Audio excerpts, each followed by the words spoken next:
কিশোরগঞ্জের কুলিয়াচরে কুড়া মিল থেকে শতাধিক বস্তা সরকারি চাল উদ্ধারের ঘটনায় তোলপাড় সৃষ্টি হয়েছে। পৌর এলাকার খড়গমারা গ্রামে জিল্লো মিয়ার মিলে এই চাল অবৈধভাবে মজুদ রাখা হয়েছিল।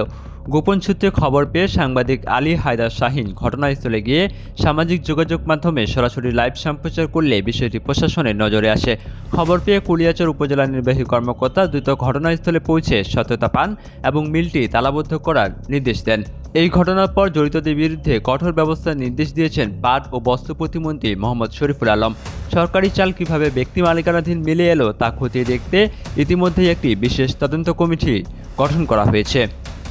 এ ব্যাপারে জানতে চাইলে কিশোরগঞ্জ জেলা পরিষদের প্রশাসক খালেদ সাইফুল্লাহ সোহেল বলেন, কোনো মানুষ যদি ঈদের চাল চুরি করে তাহলে এটা সহ্য করার মতো না। আমি যেটুকু শুনতে পেরেছি ওরা আমাদের দলের কেউ না, বাট দলের হাইব্রিড নামদারি কিছু লোকজন এই কাজের সাথে জড়িয়ে গেছে।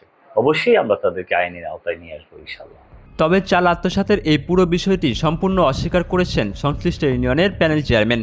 আমি ভারপ্রাপ্ত চেয়ারম্যান ছিলাম, আমি এই দেশের কোন লোক আমাকে বলতে পারবে না আমি আওয়ামী লীগ করছি, বিএনপি করছি। আমি সর্বক্ষণ এই জনগণের মধ্যে থাকছি, জনগণের ভালোবাসা নিয়ে বাচ্চা আছি, এখন পর্যন্ত আমাকে জনগণই ভালোবাসে। অন্যদিকে সরকারি খাদ্য সামগ্রী চুরির এই চক্রকে শনাক্ত করে দৃষ্টান্তমূলক শাস্তির দাবি জানিয়েছেন স্থানীয় সচেতন মহল।